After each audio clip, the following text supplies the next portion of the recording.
کہ پہلے بھی زندگی میں رمضان آئے ہیں، لیکن اس رمضان میں نے اللہ کا قرب زیادہ حاصل کرنا ہے، اللہ کو راضی کرنا ہے، نیک اعمال زیادہ کرنے ہیں، اللہ کو پانے کی جد و جہد کرنی ہے، خوب کوشش کرنی ہے کہ میرا رب مجھ سے راضی ہو جائے۔ کیوں؟ اس لیے کہ حدیث پاک میں آتا ہے، رسول کریم صلی اللہ تعالی علیہ وسلم نے فرمایا، بعود من ادرک رمضان فلم یغفر لہ، ہلاک ہو جاوے آدمی جو رمضان المبارک کا بابرکت مہینہ پائے اور پھر نیک اعمال کر کے اللہ کو راضی کر کے اپنی مغفرت نہ کروا لے، ایسا شخص ہلاک اور برباد ہو۔ ایک مقام پر اللہ فرماتے ہیں، وَفِي ذَلِكَ فَلْيَتَنَافَسِ الْمُتَنَافِسُونَ۔ دنیا کے معاملے میں تو بہت سارے حریص حرص کرتے ہیں، طمع رکھتے ہیں، لالچ کرتے ہیں، لیکن آخرت کے لیے حرص کرنے والے، آخرت کی ترقی چاہنے والے، آخرت میں اللہ کے رضوان اور رضا کو پانے والے اور اس رضا الہی اور خوشنودی الہی کے حصول کے لیے اپنے آپ کو تھکانے والے وہ بہت کم ہیں، لیکن اصل لوگ وہی ہیں جو آخرت کی چیزوں اور جنت کو بنانے کے حوالے سے حرص اور لالچ کریں۔ دنیا بنانے کی لالچ کوئی لالچ نہیں ہے، وہ تو ناپائیدار ہے۔ تقیہ مکن دنیا ناپائیدار، اس ناپائیدار دنیا پر کوئی بھروسہ نہیں کرنا چاہیے۔ آج ہم اس دنیا کے راہی ہیں، دنیا میں رہ رہے ہیں، کل کو ہمیں پتہ نہیں یہاں پر رہنا نصیب ہوگا کہ نہیں ہوگا۔ ہمارے بہت سے ملنے والے، جاننے والے، احباب، اچھے بھلے دن میں ملاقات ہوتی ہے، رات کو اللہ کے پاس پہنچ جاتے ہیں، اچانک حادثاتی اموات ہو رہی ہیں، جی اچانک خبر ملتی ہے کہ فلاں حرکت قلب کے بند ہونے کی وجہ سے وفات پا گیا۔ اپنے دوستوں کا بچھڑ جانا، قرابت داروں کا دور ہو جانا، اپنے پیاروں کا اچانک سے چلے جانا، وہ یقینی طور پر دل کو صدمے میں مبتلا کرتا ہے، لیکن اس صدمے سے ہمیں جو پیغام حاصل کرنا چاہیے وہ یہ کہ جیسے ہمارے اعزا، اقربا، دوست، احباب اچانک ہم سے بچھڑ رہے ہیں، ایسے ہی ہمیں بھی اچانک دنیا کو چھوڑنا ہے۔ کوئی پتہ نہیں کس موڑ پر زندگی کی شام ہو جائے، اس لیے وہ کچھ کرنا چاہیے جو رب کی رضا کا ذریعہ ہو، جو جنت کے بنانے کا ذریعہ ہو۔ خاص طور پر ماہ مبارک آ رہا ہے تو ماہ مبارک کے حوالے سے پہلے سے اہداف مقرر کریں، پہلے سے ایک نظم الاوقات تشکیل دیں، ایک اپنے اوقات کی تنظیم کریں، طے کریں کہ میں نے کیا کرنا ہے۔ سب سے پہلی بات، رمضان المبارک کے روزے کے حوالے سے عزم کریں اور اللہ سے مانگیں، ربا میں رمضان کے سارے روزے رکھنا چاہتا ہوں، میرے لیے آسان فرما۔ یہ آسانی اللہ کی طرف سے ہوگی۔ اللہ جس کے لیے کسی معاملے کو آسان کر دیں تو آسان ہو جاتا ہے۔ اللہم لا سہل الا ما جعلتہ سہلا وانت تجعل الحزن سہلا اذا شئت۔ اللہ کوئی آسانی نہیں ہے جب تک آپ آسان نہ کریں، اور اگر آپ کو مشکل کو، مصیبت کو، غم کو آسان کرنا چاہیں، جب چاہیں، جس وقت چاہیں، اللہ آپ تمام امور میں آسانیاں پیدا کر سکتے ہیں۔ اس لیے ماہ رمضان کے آنے سے پہلی دعاؤں کا اہتمام کہ اللہ رمضان کو ہمارے لیے آسان فرما، اس کے روزے ہمارے لیے مقدر فرما، ہمہ قسم کی اے اللہ ہمیں قوت و طاقت عطا فرما، عزم بھی جوان نصیب فرما، اپنی بارگاہ میں ہمیں جھکنے کے لیے تیار کرنے ہوئے رہنے کی توفیق نصیب فرما۔ ایک تو ابھی سے دعائیں مانگنی ہے، اور دوسرا ابھی سے تیاری شروع کر دیں۔ رمضان المبارک کے اندر نمازیں، آپ چاہتے ہیں کہ جناب پورا رمضان نمازوں کا اہتمام کریں تو ابھی سے نماز باجماعت تکبیر اولیٰ صف اول کے ساتھ ادا کرنے کی کوشش کریں۔ اور یقین جانیں جو آدمی پہلے سے اپنے آپ کو تیار کرے گا نا، وہ رمضان المبارک کی کوئی ایک ساتھ بھی ضائع نہیں کرے گا، وہ رمضان کے صحیح قدردانوں میں شمار ہو جائے گا۔ اور رمضان المبارک میں بھی اپنے آپ کو اس بات کا پابند بنائیں کہ رمضان کا دن کا روزہ اللہ کا فرض ہے جی، 5 نمازیں اللہ کا فرض ہیں، ان کو بجماعت ادا کرنا ہے، اور تراویحاں وہ میرے پیارے نبی جناب محمد الرسول اللہ صلی اللہ علیہ وسلم کی مبارک سنتیں، اور ان سنتوں کو پورے طور پر ادا کرنا ہے۔ تو عزم پہلے سے ہو، تیاری پہلے سے ہو، اور اس رمضان کو پچھلے رمضانوں سے ممتاز کریں کہ پہلے بھی زندگی میں رمضان آئے ہیں، لیکن اس رمضان میں میں نے اللہ کا قرب زیادہ حاصل کرنا ہے، اللہ کو راضی کرنا ہے، نیک اعمال زیادہ کرنے ہیں، اللہ کو پانے کی جد و جہد کرنی ہے، خوب کوشش کرنی ہے کہ میرا رب مجھ سے راضی ہو جائے۔ کیوں؟ اس لیے کہ حدیث پاک میں آتا ہے، رسول کریم صلی اللہ تعالی علیہ وسلم نے فرمایا، بعود من ادرک رمضان فلم یغفر لہ، ہلاک ہو جاوے آدمی جو رمضان المبارک کا بابرکت مہینہ پائے اور پھر نیک اعمال کر کے اللہ کو راضی کر کے اپنی مغفرت نہ کروا لے، ایسا شخص ہلاک اور برباد ہو جائے۔ تو ظاہر ہے اگر رمضان آنے کے باوجود بھی ہم رب رحمان کی بارگاہ میں مغفرت کا فیصلہ نہ کروا سکے تو ظاہر ہے اس سے بڑے خسارے کی بات کوئی نہیں ہے۔ اس لیے ابھی سے مانگنا ہے اپنے رب سے، ربا رمضان المبارک کے قدردانوں میں شامل فرما، ایک ایک گھڑی کی قدر نصیب فرما، دن کا روزہ، ساری نمازیں، اور چاہتے ہیں باجماعت تو ابھی سے اہتمام۔ اور تھوڑا سا آگے بڑھیں، آگے ہے قرآن کریم اور رمضان میں بڑی گہری مناسبت ہے۔ حدیث پاک میں رسول کریم صلی اللہ علیہ وسلم نے ارشاد فرمایا، الصیام والقرآن یشفعان للعبد یوم المیزان، فرمایا روزہ بھی قرآن بھی قیامت کے دن اللہ کی بارگاہ میں سفارش کریں گے۔ یقول الصیام ربی انی منعتہ الطعام عن النہار، اے اللہ میں نے اس کو دن میں کھانے سے روکا، اس کا جی چاہتا تھا کھاؤں پیوں، لیکن میں روزہ تھا، تیرا حکم تھا، میں نے اس کو کھانے سے روکا، اس کو پینے سے روکا، اس کو اس کی خواہشات سے روکا، فشفعنی فی، میری سفارش اس کے بارے میں قبول کر لیجئے۔ ثم یقول القرآن، پھر قرآن کہے گا، رب انی منعتہ عن النیام فشفعنی فی، اے اللہ میں نے رات میں اس کو سونے سے روکا، اس کا جی چاہتا تھا دن بھر کی تھکاوٹ کے بعد آرام کروں، نیند لے لوں، اللہ کا اور اپنے جسم کو راحت دے دوں، لیکن ظاہر ہے قرآن کی تلاوت، قرآن کی محبت نے، قرآن کی سماعتوں نے، تراویح کے اندر قرآن کے پڑھنے کے ذوق اور شوق نے اس کی نیند میں رکاوٹیں کھڑی کی، اس کی نیند کو روکا ہے، اور اللہ میں قرآن ہوں، میری وجہ سے اس کی نیند میں فرق پڑا ہے، اللہ میں اس کے بارے میں اپنی سفارش کرتا ہوں، میری سفارش اس کے بارے میں قبول فرما لیجئے۔ اللہ اعلان کریں گے، اللہ فرمائیں گے فیشفعان، ان دونوں کی سفارشیں قبول کر لیجئے۔ تو اب پہلے سے ارادہ کریں، پہلے رمضان میں ایک قرآن کی تلاوت کرتے ہیں، ارادہ کریں انشاءاللہ اس مرتبہ 2 قرآن کی تلاوت کریں گے۔ پہلے 3 قرآن کی توفیق مل جاتی ہے، اس سال اور آگے بڑھیں، اور اگر لمبا چوڑا آپ نے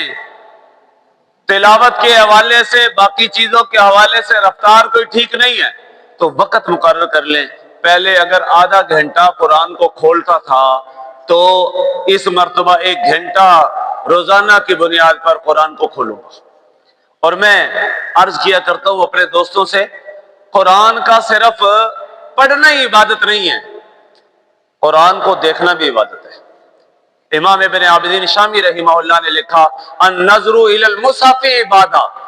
قرآن کریم کو دیکھنا بھی عبادت ہے، ومس المصحف عبادہ، قرآن کو پکڑنا بھی عبادت ہے، والقراءۃ فی المصحف عبادہ، اور قرآن کو پڑھنا بھی عبادت ہے۔ اب اگر کوئی آدمی پڑھا ہوا نہیں ہے، اس نے وضو کیا، محبت کے ساتھ قرآن پاک اٹھایا، جناب اس کا بوسہ لیا اور کہا ھذا کلام ربی وھذا کتاب ربی، یہ میرے رب کا کلام ہے، یہ میرے رب کی کتاب ہے، اور پھر اس کو کھولا ہے، اور کھولنے کے بعد اس کو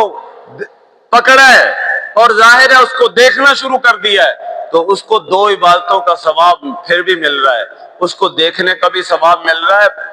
پکڑنے کا بھی ثواب مل رہا ہے۔ اس لیے قرآن سے دوستی لگائیے، ٹارگٹ مقرر کیجئے، روزانہ کی بنیاد پر 1 گھنٹہ قرآن کھولنا ہے۔ میں تو کہتا ہوں جو نہیں پڑھے ہوئے وہ بھی روزانہ قرآن کھولیں، یہ بھی قرآن کا حق ہے۔ وضو کریں، خوشبو لگائیں، اہتمام کریں، قرآن کی تلاوت شروع کر دیں، جی اور کچھ نہیں تو دیکھنا شروع کر دیں، قرآن کریم کو جناب ہاتھ لگائیں۔ یہ قرآن سے والہانہ تعلق انشاءاللہ ضرور بھی ضرور زندگی میں انقلاب برپا کرے۔ اور اگلا تیسرا عزم یہ کرنا ہے کہ رمضان المبارک کے اندر تراویح کا اہتمام بھرپور طریقے سے، اور تراویح پڑھنی ہے تو تراویح کے حوالے سے ظاہر ابھی سے پہلے والی سنتیں، بعد والی سنتیں، پوری سوری ادا کرنا شروع کریں۔ عشاء کی نماز پہلے 9 پڑھ کے کھسک جاتے ہیں، تو اب کوشش کریں پوری 17 تراویحیں پڑھیں، 17 رکعتیں پڑھیں، فرضوں سے پہلے کی 4 سنتیں بھی پڑھیں، فرضوں کے بعد کی 2 سنتیں، 2 نفل، 3 وتر، 2 نفل، پوری نماز پڑھیں۔ اب ظاہر ہے ابھی سے جناب آپ کو یہ عادت پڑے گی، اور آج ہی سے آپ جب عشاء کا اہتمام پہلی بعد والی پوری رکعتوں کے ساتھ کریں گے تو جب رمضان آئے گا 20 تراویحیں پڑھنی مشکل نہیں ہوں گی۔ اور تراویح کے حوالے سے 2 چیزیں خاص طور پر کرنی ہیں، تراویح بھی پڑھنی ہے پوری 20، اور تراویح میں پورا قرآن بھی سننا ہے۔ اللہ کے ساتھ یہ عزم کریں، ارادہ کریں، اور یقین جانیں جو پیچھے رہتے ہیں نا ان کو اللہ بھی پیچھے دھکیل دیتا ہے۔ اخروہن من حیث اخرہن اللہ، جو خیر کے کاموں میں پیچھے رہتے ہیں نا، اللہ کی عادت اور سنت یہ ہے اللہ ان کو اور پیچھے کر دیتے ہیں۔ اور دنیا کے اندر آدمی کی طمع اور خواہش یہ ہوتی ہے وہ آگے سے آگے بڑھے، مزید آگے بڑھے۔ اب جب آگے بڑھنے کی تمنا ہے تو آپ اپنے آپ کا تنافس اللہ کی بارگاہ میں پیش کریں۔ پہلے کم تلاوت کرتے تھے، اس مرتبہ زیادہ کریں۔ پہلے تراویح میں پیچھے رہتے تھے، تراویح میں صف اول کا اہتمام کریں۔ پہلے تراویح میں جناب سستی ہوتی تھی، امام صاحب رکوع میں جائیں گے تو چلو ہم بھی رکوع میں نماز میں شریک ہو جائیں گے، ایسا فراڈ اللہ سے نہ کریں۔ اول سے جب امام تکبیر تحریمہ کہے اسی وقت سے قدر کر لیں اور ساتھ ہی امام کے شروع ہو جائیں۔ خدا کی قسم پتہ نہیں ہے اگر اللہ یہ رمضان نصیب کر رہا ہے تو اگلا کسی کو نصیب ہوگا کہ نہیں ہوگا۔ ابھی میں صبح فجر کا درس دے رہا تھا، وہ ذکر کی مجلس سے فارغ ہوئے تو مجھے کسی نے خبر دی کہ جناب ہمارے عبداللہ بھائی ہمارے بڑے اچھے دوست تھے، درزی، نمازوں کے پابند، وضاقتہ الحمدللہ دینی، ان کا انتقال ہو گیا جی۔ اچھی بلی الحمدللہ کوئی بیماری نہیں، کوئی معاملہ نہیں، لیکن ظاہر ہے اللہ کی طرف سے بلاوے کا وقت مقرر ہے، کچھ بھی نہ ہو، صحت کے اسباب بھی موجود ہوں، سارے کے سارے معاملات موجود ہوں، لیکن جب بلاوے کا وقت آ جائے تو لا یستاخرون عنہ ساعۃ ولا یستقدمون، تو اس میں ذرہ برابر بھی آگے پیچھے نہیں ہوتا۔ اس لیے اپنے اہتمام کریں اس بات کا کہ ہم نے اپنے رب کو راضی کرنا ہے، اپنے رب کے قرب کو پانا ہے، اس کے حوالے سے ان میں سستی نہیں کرنی، اعمال میں آگے سے آگے بڑھنا ہے۔ اور پھر ان ساری چیزوں کے لیے کہ رمضان میں اللہ تلاوت بھی نصیب فرمائے، اللہ تراویح کا بھی اہتمام نصیب فرمائے، رمضان میں نماز با جماعت بھی پوری ہو، پہلے والی بعد والی سنتوں کا بھی اہتمام ہو، نوافل کا بھی التزام ہو، ذکر و اذکار بھی پورا ہو، درود بھی پورا ہو، استغفار کا بھی کثرت سے اہتمام ہو، دعائیں بھی اللہ کی بارگاہ میں خوب کی جائیں، اور اسی طرح اپنے آپ کو گناہوں سے بھی خوب بچایا جائے۔ تو اس کے لیے جو کام بعض لوگ رمضان پہ آ کے رمضان میں کرنے کے ہوتے ہیں، ان کو کوشش کریں رمضان سے پہلے پہلے کر لیں۔ اگر گھر میں کوئی تعمیر کا یا اسی طرح کوئی مینٹیننس کا کوئی کام چھوٹا موٹا کرنا ہے، وہ پہلے کر لیں رمضان سے، ابھی 4-5 دن باقی ہے۔ جناب کوئی الیکٹرک کام ہے، کوئی پلمبر کا کام ہے، سینیٹری کا کام ہے، پہلے کر لیں، تاکہ رمضان المبارک کے اندر ایک روزہ تو کیا، ایک گھڑی بھی غفلت میں نہ ہو۔ کوئی خریداری کرنی ہے پہلے کر لیں۔ بہت سارے لوگ جی رمضان کے حوالے سے بچوں کی عید کی خریداری، جناب کپڑوں کی خریداری، جناب ان کے جوتوں کی خریداری کے لیے رمضان کے پورا دن بازاروں میں صرف کر رہے ہوتے ہیں۔ ہماری مائیں بہنیں جی رمضان المبارک میں بازار کی طرف جاری ہوتی ہیں۔ نہیں بھائی، جو کام کرنا ہے پہلے کر لو۔ بھائی رمضان کا مہینہ تو یہ سید الشہور ہے، مہینوں کا سردار ہے، عبادت کا مہینہ ہے، اللہ کا مہمان ہے، رب کے قرب کو پانے کا ذریعہ ہے، اپنی نگاہوں کو پاک کرنے کا ذریعہ ہے، تقوی کے حصول کا ذریعہ ہے۔ اس مبارک مہینے میں ہم نے تقوی حاصل کرنا ہے، اللہ کا قرب حاصل کرنا ہے، رب کریم کی محبت حاصل کرنی ہے، تو اپنا کوئی لمحہ ہم ادھر ادھر ضائع نہ کریں۔ ہمارے بزرگوں میں سے ایک بزرگ تھے، ان کے ملنے والے، ان سے ایک نسبت والے، وہ مجھے کہنے لگے کہ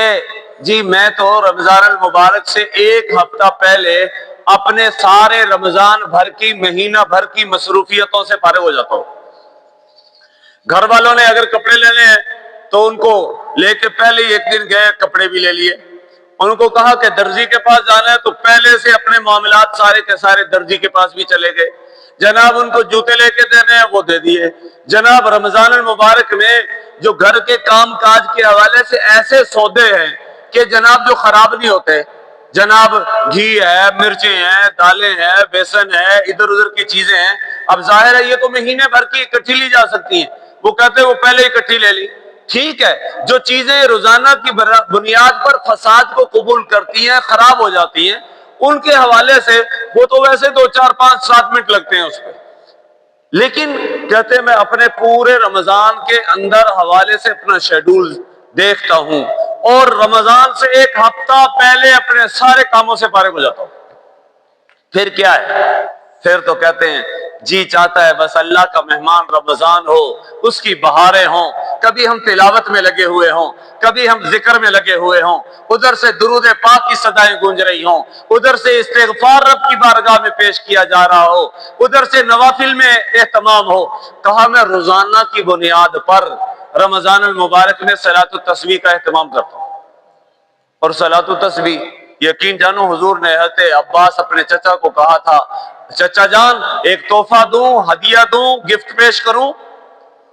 اور وہ پھر صلاۃ التسبیح کا طریقہ بتایا اور فرمایا چچا اگر روز پڑھ سکتے ہو تو روز پڑھ لو، نہیں تو ہفتے میں 1 دن پڑھ لو، ہفتے میں نہیں تو مہینے میں 1 دفعہ پڑھ لو، وہ نہیں تو سال میں 1 دفعہ پڑھ لو، وہ نہ ہو سکے تو زندگی میں تو 1 مرتبہ پڑھ ہی لو۔ زندگی وہ سمندر کی جھاگ کے برابر بھی گناہ ہوں گے تو اس عمل کی برکت سے اللہ تمہارے سارے گناہوں کا صفایا کر رہے ہیں۔ تو آئیے میرے دوستو، جب ہم یہ رمضان المبارک کو اللہ کا مہمان مانتے ہیں اور مہمانوں کا استقبال ان کے شایان شان کیا جاتا ہے، تو اپنے سارے کام کاج، اپنی ساری مصروفیتیں، اپنے تمام چھوٹے موٹے کام رمضان المبارک سے پہلے ترجیحی بنیادوں پر حل کریں۔ بیٹھ جائیں آج ہی اور کہیں میرے وہ کون سے کام ہیں جو میرے اوقات کو رمضان میں ضائع کرتے ہیں اور میں رمضان سے پہلے ان کاموں کو کر سکتا ہوں، تو ان کو کیجئے۔ پھر رمضان المبارک سے پہلے ہی عزائم کیجئے کہ دیکھو چند عبادات ایسی ہیں جو اللہ کے براہ راست رضا کو حاصل کرنے والی ہیں۔ وَالنَّاسُ نِيَامٌ وَهُمْ يُصَلُّونَ، فرمایا تہجد کے وقت میں جب دنیا سو رہی ہو اس وقت رب کی بارگاہ میں کھڑے ہو کے رونا دھونا، نماز پڑھ لینا، نفل چند تہجد کے پڑھ لینا، یقین جانو دنیا ما فیہا سے افضل ہے۔ پہلے سے ارادہ ہو کہ انشاءاللہ اس مرتبہ پورے رمضان میں ایک دن بھی تہجد فوت نہیں ہوگی جی۔ اسی طرح مغرب کے بعد اوابین کے نوافل ہیں، ان نوافل کے حوالے سے حدیث پاک میں آتا ہے، میرے نبی نے فرمایا من صلی 6 رکعات بعد المغرب فلہ 12 عامہ، جو مغرب کے بعد 6 رکعت نفل اوابین کے پڑھ لے اللہ کریم اس کو 12 سال کی عبادت کا ثواب عطا فرماتا ہے۔ 6 نفل بس نیت کرنی، 2 رکعت نماز نفل اوابین، اللہ اکبر جی۔ اور یقین جانو رمضان المبارک میں تو ایک مرتبہ بندہ پڑھے 840 سال کی عبادت کا ثواب ہے۔ اور اگر پورے دل میں اس بات کے حوالے سے اہتمام کر لیا، اپنے آپ کو اس کے لیے تیار کر لیا، تو یقین جانو اللہ کی رحمتیں آئیں گی۔ جناب اوابین کا بھی اہتمام ہے، نمازوں کا بھی باجماعت اہتمام ہے، اور اگر اللہ توفیق دے، ظاہر ہے بعض اوقات فجر کے بعد سونے کی کرتے ہیں، بھئی اگر سو کے اٹھے ہیں اس وقت اشراق پڑھ لیں۔ حدیث پاک میں رسول کریم صلی اللہ علیہ وسلم نے ارشاد فرمایا، جو سورج نکلنے کے 15-20 منٹ بعد جو شخص بھی اشراق کے 2 نوافل پڑھ لے، اللہ پاک اس کو مقبول حج اور مقبول عمرے کا ثواب عطا کر دیتے ہیں۔ تو میں عرض کروں، رمضان المبارک کے اس بابرکت مہینے کے آنے سے پہلے اپنے آپ کو تیار کریں۔ ہم نے اپنے رب کو راضی کرنا ہے، اس کے لیے رضا والے جو اعمال ہیں وہ ہم نے اختیار کرنے ہیں، تمام کے تمام امور میں اپنے رب کے قرب کو پانا ہے، اور آپ پہلے سے اس کی تیاری کریں گے نا، پھر یقین کریں آپ رمضان کے قدردانوں میں شمار ہو سکیں گے۔ اور اگر کہا نا اچھا ابھی تو 4-5 دن پڑے ہیں، بدھ کو تراویح ہے جی، پھر جا کے انشاءاللہ اس دن کچھ کر لیں گے، جس نے کہا نا کل کریں گے کل کریں گے، اس کی کل نہیں آئے گی، اور جو وقت ہے وہ آل پہنچے گا۔ حکیم لقمان رحمہ اللہ فرمایا کرتے تھے، کار امروز فردا مکن، آج کے کام کو کل پر نہ ڈال، اور بلکہ شام والے کام کو، جو اب والا کام ہے اس کو شام پر نہ ڈال۔ اگر کہا نا شام کو کر لوں گا، وہ شام بھی نہیں آئے گی۔ بھئی کام کرنے کا طریقہ تو یہ ہے، بس جس وقت کام کا دائیا پیدا ہو اسی وقت بیٹھ کے کام کے لیے کمر باندھ کے اس کام کو کر لے، پھر امید ہے کہ اس کام کو کر لے گا۔ اور اگر صبح کا کام شام پہ، شام کا کام صبح پہ، آج کا کام کل پہ ڈالتے رہے تو یقین جانو وہ کام نصیب نہیں ہوگا، اور اپنے عمر متاع عزیز ضائع ہوتی رہے گی۔ تو ہم اللہ سے اللہ کو مانگیں، رمضان المبارک کا بھرپور استقبال کریں، اس کے لیے ابھی سے اپنے آپ کو تیار کریں، اپنا ٹارگٹ مقرر کریں، ہدف مقرر کریں، جی یہ کام کرنے ہیں، اور ان سب کے ساتھ اس بات کا عزم کریں میں نے اپنی زندگی کو گناہوں سے پاک صاف کرنا ہے۔ کیوں؟ اس لیے کہ رمضان کا مقصد ہی اللہ نے فرمایا لعلکم تتقون، ہم نے یہ روزے تم پر اس لیے فرض کیے ہیں تاکہ تم گناہوں سے بچ جاؤ۔ اپنے آپ کو گناہوں سے بچانا ہے، یہ بھی عزم ساتھ ہی کر لیں کہ جناب میری آنکھ غلط نہیں دیکھے گی، میرے کان غلط نہیں بولیں گے، میری زبان غلط نہیں سنے گی، میرے قدم غلط سمت نہیں اٹھیں گے، میرے ہاتھ غلط نہیں کریں گے، بس میں ہر دم اللہ کی اطاعت میں اپنے آپ کو لگاؤں گا، محبوب خدا صلی اللہ علیہ وسلم کی سنتوں کی اتباع کی طرف اپنے آپ کو لے چلوں گا۔ اور یقین جانیں اگر اس انداز میں پہلے ہی سے رمضان المبارک کے حوالے سے آپ نے تیاریاں شروع کر دی، پھر ابھی سے ارادہ کریں کہ رمضان المبارک میں جناب باقی دنوں کے جو عبادات ہیں وہ بھی کریں گے، رمضان کا آخری عشرے کا اعتکاف ابھی سے کہ جی انشاءاللہ آخری عشرے کا ہم نے اعتکاف کرنا ہے۔ اور پھر اعتکاف کے حوالے سے بھی اگر کسی صاحب نسبت اللہ والے کی نگرانی میں ہو جائے تو وہ اور نور علی نور ہے۔ انشاءاللہ اس مرتبہ ہمارے ہاں یہاں پر آپ کی اس مسجد میں حضرت قطب العارفین حضرت صوفی محمد اقبال صاحب نبر اللہ مرقدہ جو مدینہ منورہ کے وہ رہائشی بھی تھے، مہاجر بھی تھے، اور وہیں پر اللہ نے ان کو قبول فرمایا، تو ان کے خلیفہ مجاز جناب حضرت کرنل محمد آزاد منہاس دامت برکاتہم، جو پہلے کئی سالوں سے رمضان المبارک پورے کا پورا مسجد نبوی میں گزارتے ہیں اور برسہ برس سے مسجد نبوی میں اعتکاف کر رہے ہیں، اس سال الحمدللہ آپ کی اس جامع مسجد میں انشاءاللہ وہ حضرت کرنل صاحب دامت برکاتہم یہاں پر جو اعتکاف کریں گے آخری عشرے کا، اور ان کی مجالس بھی ہوں گی، ذکر کے حلقے بھی ہوں گے، درود پاک کی محافل بھی ہوں گی انتہائی، اور ظاہر ہے کسی اللہ والے کی صحبت میں آ جانا، اللہ والے کا قرب پانے کا موقع مل جانا، وہ کوئی معمولی بات نہیں ہوتی۔ فرمایا صحبت صالح تورا صالح کند و صحبت طالح تورا طالح کند وہ، اور یک ساتھ بصحبت اولیاء بہتر از 100 سالہ طاعت بے ریا، ایک گھڑی کسی اللہ والے کی صحبت کا نصیب ہو جانا وہ 100 سال کی بے ریا عبادت سے افضل ہے۔ اس لیے ابھی سے کوشش کریں کہ انشاءاللہ آخری عشرے کا اعتکاف ہم یہاں پر کریں گے، اور الحمدللہ یہاں سیکھنے سکھانے کا ماحول ہوتا ہے، اللہ والوں کی نورانی مجالس بھی ہوں گی، اور اسی طرح جناب قرآن و سنت کی تعلیم کے زمزمے بھی ہوں گے، اللہ کی رحمتوں کے انوار بھی ہوں گے، تو یقینی طور پر رب تعالیٰ کا قرب نصیب ہوگا۔ اللہ کریم ہم سب کو رمضان المبارک کا بھرپور جو استقبال بھی کرنے کی توفیق نصیب فرمائے، ان کی قدر بھی نصیب فرمائے۔